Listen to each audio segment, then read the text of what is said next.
uma time-mania.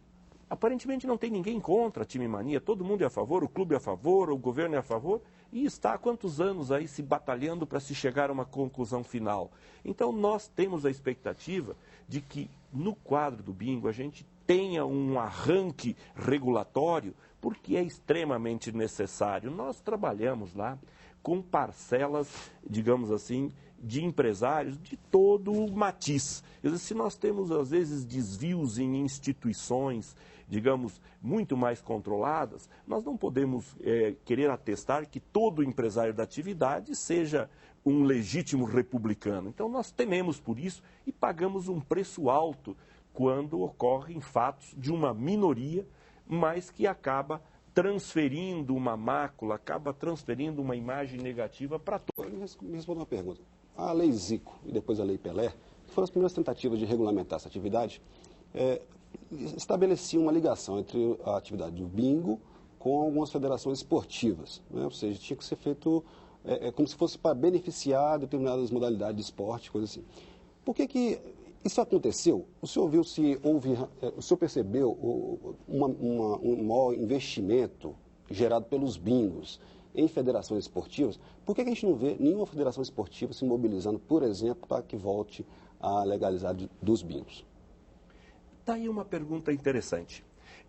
O bingo, quando o Zico trouxe ele para o cenário nacional, Zico, um grande esportista, ele via esporte começando com um bom gramado, uma bola. Então, a visão de Zico, na época de secretário, era trazer alguma coisa que ajudasse. Ele imaginava um bingo do Flamengo, um bingo do Vasco. O que aconteceu naquela oportunidade foi o seguinte: os grandes clubes tinham problemas fiscais de monta quase intransponíveis e pela regulamentação que à época era transferida para as secretarias de Fazenda, esses clubes não conseguiam habilitar-se a ter um bingo por conta de não conseguirem apresentar as certidões negativas, basicamente da área trabalhista. Então, o Zico perdeu um pouco o encanto com o que ele foi buscar, porque ele não viu quem ele focava como beneficiário. O que aconteceu? Instituições pequenas, de prática ou basicamente de administração esportivas, federações, estas foram as beneficiadas, porque era fácil quitar as dívidas delas, foi o que nós fizemos. Por exemplo, na casa que eu administro, nós patrocinamos o esporte de vela. E fomos patrocinadores do Robert Scheid por 8 anos, até que hoje ele é um grande astro, ele já não precisa mais do recurso menor de um bingo. Mas sempre patrocinamos a vela e mandamos recurso para a Federação de Vela. O que aconteceu, falando pela que eu conheço? O recurso que a gente transfere, da ordem de R$30 mil mensais, ele é consumido absolutamente em custos administrativos. É o aluguel, é a secretária, é quadro de juiz, é organização de campeonatos deste cenário. Isto não rende mídia, isto não rende veiculação. É um consumo que não cria o impacto. Nós, para termos esse impacto, patrocinamos da parte do empresário, patrocinamos o Scheid, para que tivéssemos alguma visibilidade. E é importante notar que o Brasil sofreu, por conta disso, e ninguém registra, uma ampliação nos esportes. O Brasil era uma delegação que ia para a Olimpíada com 80 atletas para disputar 4 ou 5 modalidades de esporte. O fato do bingo permitir dezenas de esportes, badminton, coisas que antigamente não se praticavam, canoagem. A canoagem nasceu com o bingo praticamente no Brasil. Então, houve sim uma ampliação dos esportes. Hoje o Brasil pratica modalidades que não praticava anteriormente, e isso foi com recurso de bingo. Bom, antes de encerrar esse bloco, eu queria fazer uma pergunta para o deputado Roberto Magalhães. Eu fui esquecido nessa rodada e fiquei sempre... Eu vou compensá-lo regiamente na próxima rodada. Não, eu queria que você terminasse agora não. Esse bloco. Eu queria fazer uma pergunta para o senhor. O senhor Olavo está falando aqui dos efeitos aparentemente positivos da atividade dos bingos. E eu queria saber do senhor o seguinte: com essa operação Furacão, que colocou tanta gente presa, o senhor acha que existem condições políticas para que esse assunto seja retomado, seja uma regulamentação aqui no Congresso, por exemplo? Olha, eu diria que fatalmente nessa legislatura virá. Deve haver alguns projetos já em andamento. Tem vários. Mas com a opinião pública, assim, desconfiando muito dessa atividade, o senhor acha que há condições políticas para que isso seja discutido, por exemplo, nesse momento? Pode não ser um momento bom para nada. é um momento realmente difícil. Mas não quer dizer que não possa. Inclusive, já um assunto da maior importância, da maior relevância, porque essa corrupção enorme que há na área pública começa, sabe aonde? Nas eleições. Começa nas eleições, com financiamento de candidatos. Então, financia o candidato se elege e vai lá cobrar em favores, etc. E aí isso vai... Eu conheço bem o orçamento porque meu relatório tem 5 ou 6 volumes. Então, o que acontece é o seguinte, veja como é uma coisa macabra, não é? Começa lá no financiamento, que dá na compra de votos, tá certo? Você não terá dificuldade em identificar candidatos que tiveram mais de 100 mil votos e nunca tinham estado na política de nenhuma forma. Nem no executivo, nem no executivo, nem no legislativo. Nunca tinha sido vereador, nada, e de repente estoura como um deputado federal com mais de 100 mil votos.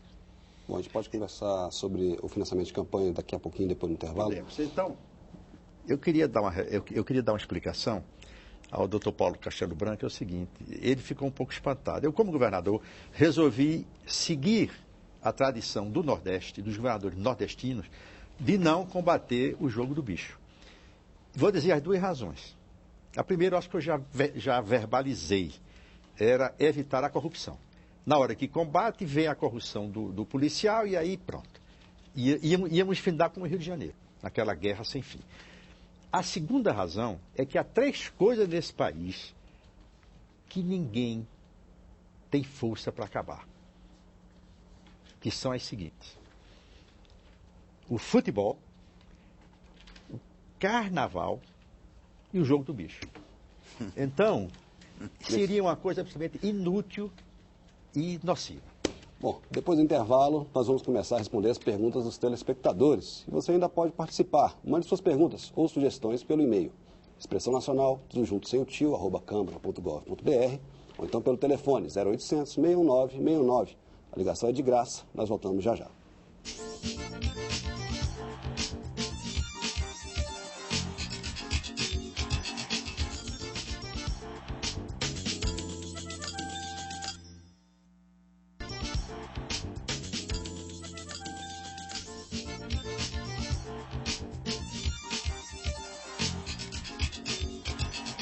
A Expressão Nacional está de volta. No programa de hoje, nossos convidados discutem os bingos, atividade polêmica no Congresso e na sociedade. Vou começar agora, vamos responder as perguntas dos telespectadores, que tem muita pergunta no programa de hoje. Vou começar perguntando para o deputado Roberto Magalhães, pergunta que vem de Blumenau, Santa Catarina, que foi enviada por Marilza Biscaia dos Santos. Se vivemos em um país livre, por que os bingos são proibidos? Não, os bingos só não são proibidos. São proibidos no país todos os jogos de azar, salvo aqueles que, por lei federal, porque a União tem a exclusividade da competência para legislar sobre jogos, excepcionar, como é o caso da loteria esportiva, como é o caso da loteria federal, agora da lotomania e tal. E que eu acho já um excesso. Eu acho que o Estado está ficando um banqueiro de jogo, que é uma coisa absurda, né? Daqui a pouco tem que fazer um cassino federal para poder atender a tantos jogos. E outra coisa, jogos incríveis, porque a Mega Sena, sabe qual é a chance? Alguém aqui sabe? Não. Deve ser muito pouca. Eu vou dizer a informação que eu tenho, eu não garanto porque eu não sou especialista disso. O que me diz é uma possibilidade para 50 milhões. É fácil. 1 em 50 milhões. Isso é roubar o jogador. Vou fazer uma pergunta agora para o deputado Paulo Pereira da Silva, pergunta que vem da cidade de Pedreiras, no Maranhão. Quem enviou foi Diego Cirqueira da Silva. Ele pergunta: há possibilidade de um plebiscito sobre a regulamentação dos bingos? Diego, eu acho que não precisa. Até porque nós estamos trabalhando bem aqui no Congresso. Acho que, como disse aqui o Roberto Magalhães, conversei muito aqui com os líderes dos partidos. Teve um compromisso do presidente Arlindo Chinalha de colocar isso na reunião de líderes. Ele colocou essa discussão. Teve, assim, algumas pessoas das lideranças contra, mas a grande maioria foi favorável. E o Zé Múcio, que é o líder do governo, tivemos hoje algumas conversas com 2 projetos.